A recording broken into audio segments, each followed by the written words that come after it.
헬로 차이나입니다. 유안타 증권으로 연결하겠습니다. 이경민 PB님, 안녕하세요. 안녕하세요. 네, 반갑습니다. 중국 증시가 선강통 시행 이야기 나오면서 또 지난주 주가가 또 상승했더라고요. 그리고 주말 동안 또 기준금리가 인하됐습니다. 중국에서는 주말에 쉬지 않고 일을 하는지 주말에 항상 정책을 많이 내놓죠. 그렇게 되면서 또 오늘 월요일장 상승으로 출발을 하고 있는데요. 정책이 뒷받침되면서 중국 상해 종합지수 상승 추세를 이어가고 있습니다. 오늘 어떤 중국 이야기 들어볼까요? 예, 우선 지난번에 그 전자상거래 관련돼서 좀 이야기가 많이 나왔는데, 전자상거래 관련돼서 조금 이야기를 한번 드려보고자 하고 있습니다. 일단 그 국무원이죠. 중국의 최고 집행기관이라고 할 수 있지만, 양해 쪽에서 그쪽 집행기관인데, 그 전자상거래 대거 발전, 그리고 경제 신동력 육성 가속화 의견을 좀 발표를 했습니다. 그 목표는 2020년에 이르러서 중국 전자상거래 대시장을 기본적으로 구축한다라고 이야기하고 있고요.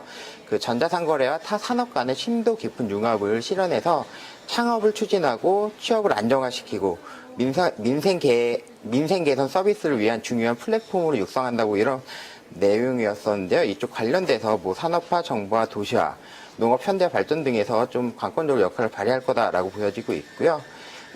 행정 심사 절차를 간소화해서 진입 문턱을 낮춘다던가 아니면 첨단 기업 관련돼서 세제 혜택을 준다라고 해서 다양한 경로를 통해서 이쪽 부분 좀 육성하겠다라고 이야기가 나왔고요. 그다음 농업부 농촌 지역 인터넷 플러스 사업 시범 추진을 조금 시행을 추진을 하면서 전자상거래하고 소프트웨어 관련주들이 한번 들썩였습니다. 이런 부분을 조금 말씀을 드리고 싶고요.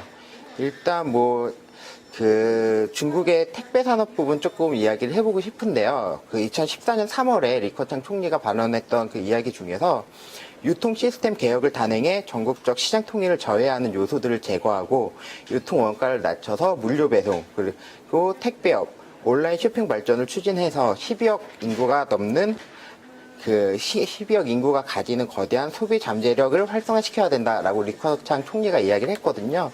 따라 최근에 굉장히 택배 쪽 산업이 가파르게 성장하고 있습니다.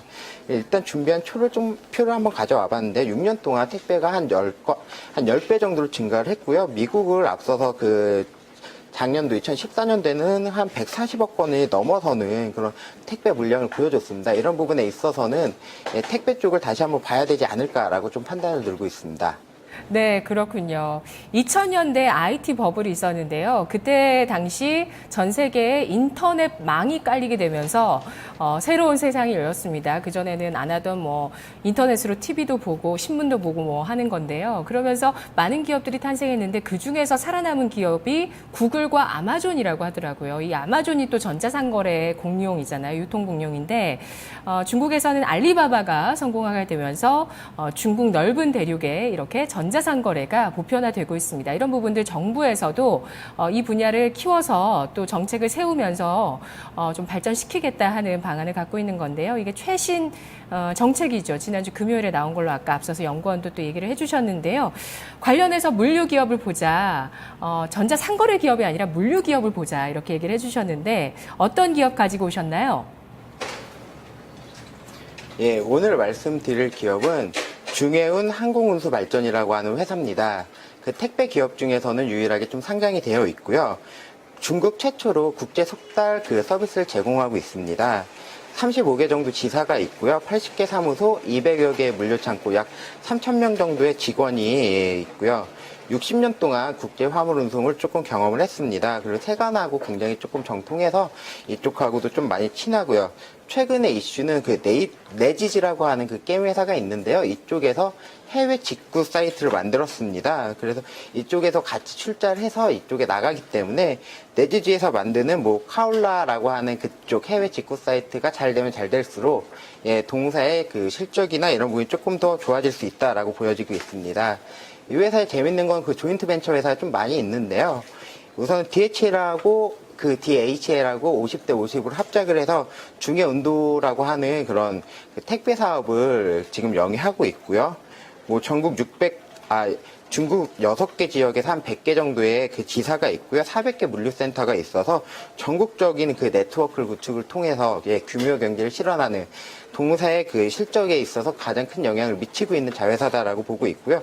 우리나라하고도 조금 이슈가 되고 있습니다. 대한항공이나 그 한진그룹 이런 부분을 통해서 천진의 그 항공 화물 주선 그 조인트 벤처를 설립하고 있고요. 실적 부분을 본다라고 하면 표를 하나 가지고 와봤는데요. 일단 2012년, 13년도 영업이익은 적자가 났지만 순이익이 흑자가 난 부분은 이런 그 DHL하고 합작돼서 그 만들었던 중해음도라고 하는 그 자회사적인 부분이 조금 제일 컸던 것 같습니다. 예, 그래서 올해 실적 같은 경우도 뭐 매출액 한 4,600억 정도, 영업이익 한 980억 정도로 실적도 굉장히 좀 견조하게 나올 거다라고 보여지고 있고 충분한 모멘텀도 보유하고 있는 회사다라고 보고 있습니다. 그러면 영업이익은 전년 대비 흑자 전환하는 건가요?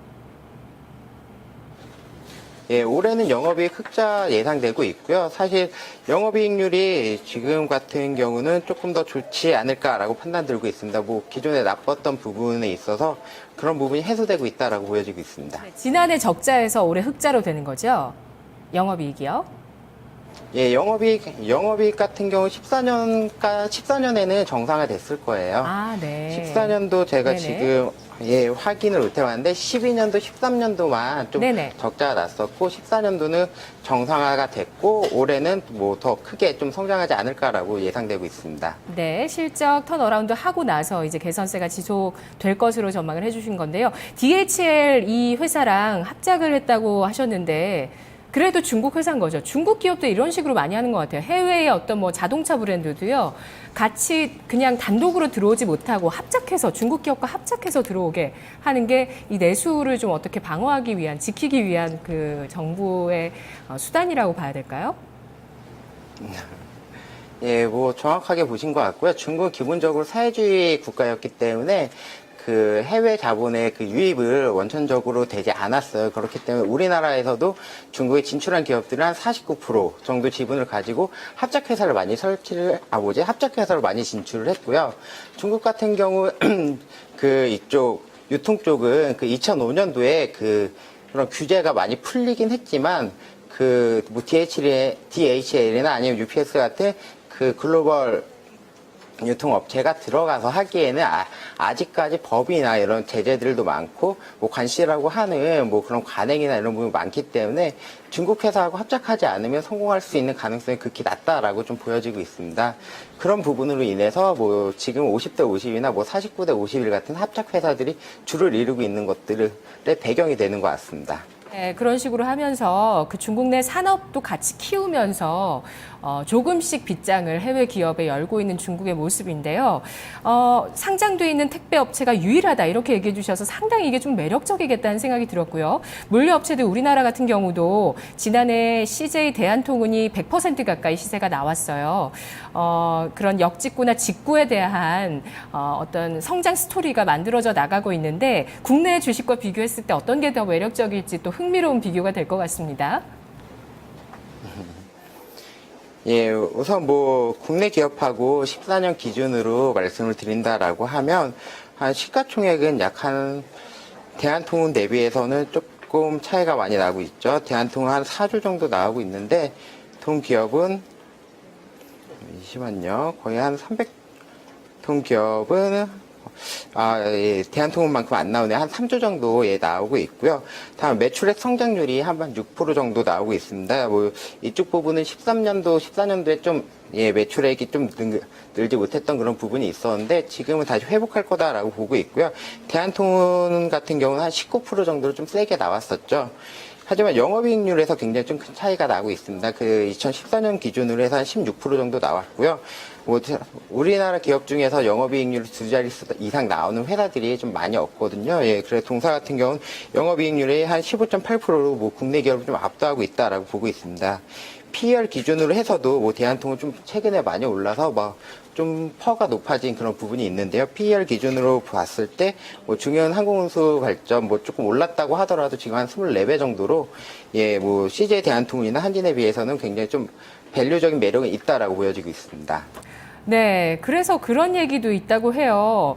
그 중국 기업하시는 분들이 영업이익 하고 남는 그 비율, 영업이익률이잖아요. 영업이익률, 우리나라 기업들의 영업이익률을 듣고 그런데 왜 장사하냐고 이렇게 얘기하는 분들이 계시다고 합니다. 지금 CJ대한통운도 생각보다는 낮은 영업이익률이고요. 3%대고요. 이전에 LG상사 같은 경우는 1%대더라고요. 영업이익률이.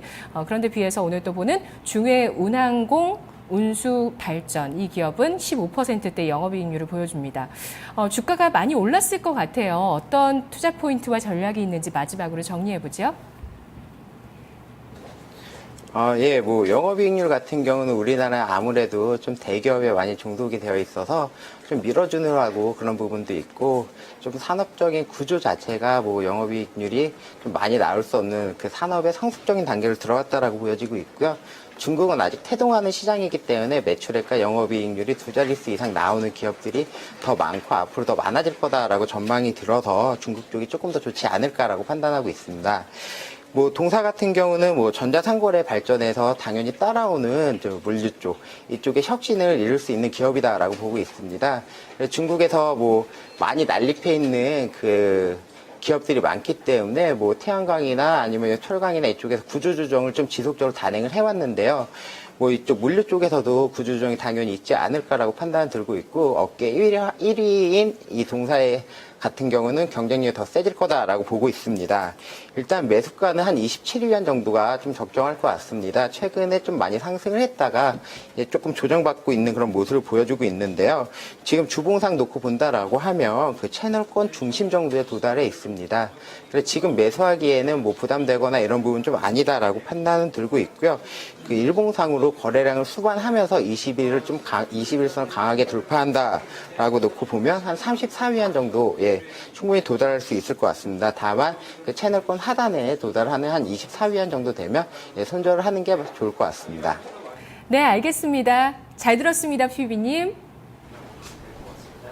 예, 감사합니다.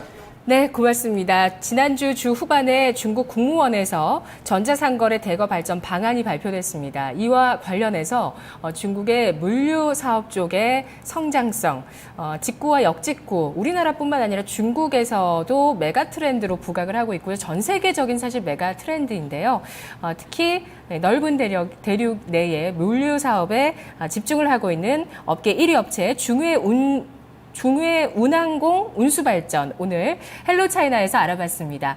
자, 지금 토마토TV 0221283388번 전화 주시기 바랍니다. 종목 카운슬러 팀에서 지금 전화를 받고 있습니다. 오후 4시 종목 카운슬러에서 시청자 여러분들의 종목, 한 종목을 3분 카운슬러가 진단해 드리는데요. 지금 전화 주셔서 고민을 풀어보시기 바랍니다. 마켓 이마 기장에서 뵙겠습니다.